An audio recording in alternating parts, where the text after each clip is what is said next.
विश्व के सभी मेरे साथियों को राजरत्न अंबेडकर की ओर से जय भीम, नमो बुद्धाय। द बुद्धानिस्ट धम्मा के एपिसोड 89 में भाग 89 में आप सभी लोगों का स्वागत है। हम लोग डॉक्टर बाबा साहब अंबेडकर जी द्वारा लिखित द बुद्धा एंड हिज धम्म, बुद्ध और उनका धम्म, इस महान ग्रंथ का अध्ययन कर रहे हैं और इस ग्रंथ के बुक 4 रिलीजन एंड धम्म, धर्म और धम्म, इस बुक 4 का अध्ययन शुरू है। इस बुक 4 के part 3 the Buddhist way of life, जीवन जीने का बौद्ध तरीका, बौद्ध मार्ग, इस पाठ का अध्ययन शुरू है। इस पाठ के आज हम चैप्टर 7 की शुरुआत करने जा रहे हैं, अध्याय 7वां। इस चैप्टर 7 का टाइटल है on wisdom, on justice and on good company. On wisdom, justice and good company. Wisdom का अर्थ होता है बुद्धि, बुद्धिमत्ता, जस्टिस यानी न्याय और गुड कंपनी यानी अच्छी संगत। तो आइए देखते हैं डॉक्टर बाबा साहब अंबेडकर जी ने तथागत बुद्ध की वो कौन सी ऐसी बातें हैं जो इस चैप्टर के माध्यम से हम सभी लोगों के सामने प्रस्तुत की है। डॉक्टर बाबा साहब अंबेडकर लिखते हैं कि समझदार बनो, बुद्धिमानी बनो, नेक बनो, न्यायी बनो और अच्छी संगत चुनो। यही जीवन जीने का बौद्ध तरीका है। यदि कोई इंसान आपको यह दिखाता है कि क्या टालना चाहिए, जो फटकार लगाता है, जो डांटता है, जो बुद्धिमानी है, उसका अनुसरण करो। जैसे छुपे हुए खजाने का कोई व्यक्ति जिसे ढूंढता है, वैसे उसका अनुसरण करो। इस व्यक्ति का अनुसरण करना अच्छा होगा, बेहतर होगा, बुरा नहीं होगा। उसे आदेश देने दो, उसे सिखाने दो। जो अनुचित है उसे मना करने दो। वो अच्छों से प्रिय होगा और बुरों से वो घृणा करेगा। दुष्ट लोग मैत्री के लिए मत चुनो, उनसे मैत्री मत करो। नीच लोगों से मैत्री मत करो। मैत्री के लिए भले और नेक लोगों को चुनो, श्रेष्ठ लोगों को मैत्री के लिए चुनो। जो धम्म को ग्रहण करता है वो शांत रूप से सुखी रहता है। श्रेष्ठ लोगों द्वारा बताए गए धम्म में ऋषि और मुनि भी आनंदित रहते हैं। कुआं बनाने वाला जहां चाहे वहां पानी ढूंढ निकालता है, पानी का आकार देता है। तीर बनाने वाला तीर को मोड़ता है। बढ़ई कारपेंटर एक बड़े से लठ को वो आकार देता है, मोड़ता है। लेकिन बुद्धिमान व्यक्ति अपने आप को निर्माण करता है, अपने आप को तैयार करता है। जैसे एक ठोस चट्टान हवा से नहीं हिलती, उसी तरह से बुद्धिमान व्यक्ति दोष और प्रशंसा से नहीं लड़खड़ाते। बुद्धिमान मनुष्य धम्म को सुनने के बाद एक गहरे, स्तब्ध और शांत झील की तरह स्थिर हो जाते हैं, शांत हो जाते हैं। अच्छे लोग सभी परिस्थितियों में, चाहे वो युद्धजन्य क्यों ना हो, चलते रहते हैं। अच्छे लोग कामुक संतुष्टि की भावना से नहीं बोलते, चाहे सुख मिले या गम। बुद्धिमान व्यक्ति कभी प्रसन्न या उदास नहीं दिखते। जब तक बुराई का फल पककर तैयार नहीं हो जाता, तब तक मूर्ख व्यक्ति को वो शहद सा लगता है। लेकिन जैसे ही बुराई का फल मिलने लगता है, मूर्ख व्यक्ति दुखी होता है, व्यथित होता है। मूर्ख व्यक्ति ये नहीं जानता कि कब वो अपने बुरे कर्म कर रहा होता है। दुष्ट व्यक्ति अपने ही किए हुए कामों से जल जाता है, मानो आग से जला हो। जो जाग रहा है उसके लिए रात लंबी है, जो थका हुआ है उसके लिए एक मील भी लंबा है। लेकिन जो सच्चे धम्म को नहीं जानता, उसके लिए पूरा जीवन एक लंबा सफर है, लंबी यात्रा है। यदि किसी मुसाफिर को उससे अच्छा या उसके बराबर का कोई साथी नहीं मिले, तो उसे अपनी एकांत यात्रा पर ही दृढ़ रहना चाहिए। मूर्ख के साथ साहचर्य नहीं करना चाहिए। ये मेरे पुत्र है, ये मेरा धन है, ऐसे विचारों से मूर्ख व्यक्ति को पीड़ा होती है। वो ये खुद नहीं जानता कि वो खुद ही खुद का नहीं है, तो ये धन और पुत्र क्या उसके होंगे। जो मूर्ख अपनी मूर्खता को जानता है वो थोड़ा तो बुद्धिमान है, लेकिन जो मूर्ख अपने आप को बुद्धिमान समझता है, वास्तव में वो सबसे बड़ा मूर्ख है। यदि कोई मूर्ख जीवन भर भी बुद्धिमान व्यक्ति के साथ रहे, तो वो सत्य को उतना ही समझेगा जितना एक चम्मच सूप के स्वाद को समझता है।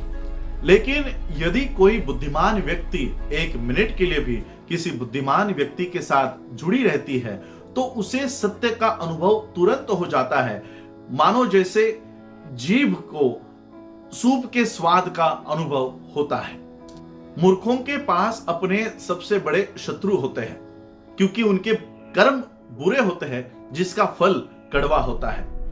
वह काम करना सही नहीं जिसके किए जाने से पश्चाताप हो, जिसका फल अश्रुपूर्ण और रोनी सूरत के साथ भुगतना पड़े। वो काम करना सही है जिसके किए जाने से पश्चाताप नहीं हो और जिसका प्रतिफल ये हर्ष और उल्लास के साथ प्राप्त होता हो। जब तक किए गए बुरे कर्मों का फल नहीं मिलता तब तक मूर्ख उसे शहद सा समझता है, लेकिन जब बुरे कर्मों का फल मिलना शुरू होता है तब मूर्ख व्यक्ति व्यथित होता है, दुखी होता है। और बुरे काम ज्ञात होने के बाद मूर्ख व्यक्ति शोक में डूब जाता है। उसकी उज्जवलता नष्ट हो जाती है, मानो जैसे गर्दन ही काट दी गई हो। मूर्ख व्यक्ति को झूठी प्रशंसा के लिए, भिक्षुओं को प्रधानता के लिए, मठों में प्रभुत्व के लिए कामना करने दो। इंसान बड़ा और बुजुर्ग इसलिए नहीं कहलाता क्योंकि उसके बाल सफेद हो गए हैं, क्योंकि उसकी उम्र बढ़ गई है। उसे बूढ़ा और व्यर्थ कहा जाता है, जिसमें सत्य है, जिसमें पुण्य है, जिसमें दया है, संयम है, जो अपवित्रता से दूर है, मुक्त है, जो बुद्धिमान है, उसे ही बड़ा और बुजुर्ग वृद्ध व्यक्ति कहा जा सकता है। ईर्ष्यालु, कंजूस, बेईमान व्यक्ति ज्यादा बोलने से या अपने रंग रूप से सम्माननीय नहीं बन जाता। वो जिसमें ये सब कुछ नष्ट हो चुका है और जड़ मूल से निकाल दिया गया है, जो घृणा से मुक्त है, जो बुद्धिमान है, वही सम्माननीय कहलाता है। जो व्यक्ति हिंसा से मामलों को सुलझाता है उसे न्याय संगत नहीं कहा जाता। जो व्यक्ति सही और गलत में अंतर करता है, जो व्यक्ति धम्म द्वारा बताए गए मार्ग पर चलता है, जो विद्वान है, धम्म द्वारा संरक्षित है, बुद्धिमान है, उसे ही न्याय संगत कहा जाता है। कोई इंसान इसलिए विद्वान नहीं कहलाता क्योंकि वो ज्यादा बोलता है। जो धीर है, जो धैर्यवान है, जो धैर्य रखता है, जो द्वेष नहीं करता, जो भय से मुक्त है, वही विद्वान कहलाता है। कोई इंसान धम्म का समर्थक इसलिए नहीं कहलाता क्योंकि वो बहुत बोलता है। भले ही किसी व्यक्ति को ज्यादा कुछ नहीं आता हो, बहुत कम वो सीखा हो, लेकिन जो धम्म को वास्तव में देखता है वो धम्म का समर्थक है। एक ऐसा व्यक्ति जो धम्म के लिए हानिकारक नहीं है, जो धम्म की उपेक्षा नहीं करता। यदि किसी व्यक्ति को एक ऐसा साथी मिलता है जो विवेकी है, जो बुद्धिमान है, जो संयम से रहता है, जो सभी खतरों को पार करता है, वो उसके साथ खुशी से लेकिन विचारशील होकर चल सकता है। यदि किसी व्यक्ति को एक ऐसा साथी नहीं मिले जो विवेकी हो, जो बुद्धिमान हो, जो संयम से रहता हो, तो वो एक राजा की तरह जिसने अपने जीते हुए देश का त्याग कर दिया है, या किसी जंगल के हाथी की तरह अकेला चले।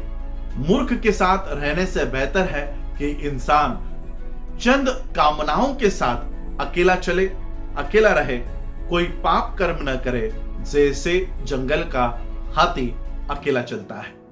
मौका मिले तो मैत्री करो, मैत्री सुखद है। संतुष्ट रहो, संतुष्ट रहना सुखद है। अच्छे कर्म करो, अच्छे कर्म सुखद है। अंतिम घड़ी में भी किया गया काम, किया गया अच्छा कर्म सुखद है। सभी दुखों का त्याग सुखद है। इस दुनिया में मातृत्व की स्थिति सुखद है, पितृत्व की स्थिति सुखद है, श्रमण बनना सुखद है, बुढ़ापे तक टिकने वाला सद्गुण सुखद है, दृढ़ विश्वास सुखद है, बुद्धि की प्राप्ति सुखद है, पाप कर्मों से बचना सुखद है। जो मूर्खों की संगत में रहता है वो लंबे समय तक भुगतता है। शत्रु की तरह ही मूर्खों की संगत दर्दनाक है। बुद्धिमानों की संगति स्वजनों से मिलने जैसे सुखद है। इसलिए इंसान को विवेकी, बुद्धिमान, विद्वान, बहुत ही सहनशील, कर्तव्यपरायण, अरहंत व्यक्ति का अनुसरण करना चाहिए। मनुष्य को ऐसे अच्छे और बुद्धिमान व्यक्ति का अनुसरण करना चाहिए जैसे चंद्रमा सितारों के मार्ग का अनुसरण करता है। न घमंड के पीछे जाओ, न प्रेम और वासना के भोग के पीछे जाओ। वो जो ईमानदार है उसे सुख का अनुभव, सुख की प्राप्ति होती है। जब कोई विद्वान व्यक्ति पूरे ईमानदारी से अहंकार को दूर करता है, तब वो बुद्धिमानी व्यक्ति ज्ञान की सीढ़ियों को चढ़कर नीचे मूर्खों को देखता है। दुख से दूर होकर वो आसपास की भीड़ को देखता है, जैसे कोई पहाड़ पर चढ़कर नीचे मैदान में खड़े हुए लोगों को देखता है। विचारहीनों के बीच ईमानदार, सोए हुए लोगों के बीच जागरूक एक बुद्धिमान व्यक्ति किसी धनी व्यक्ति की तरह तरक्की करता है और सारे घाव पीछे छोड़ देता है। यही वो बातें हैं जो डॉक्टर बाबा साहब अम्बेडकर जी ने बुद्धा एंड हिज धम्मा के इस चैप्टर के माध्यम से हम लोगों के सामने प्रस्तुत की है। आज आप लोगों ने मुझे सुना, उसके लिए आप सभी लोगों का आभार, धन्यवाद। जय भीम, जय भारत, जय बुद्ध।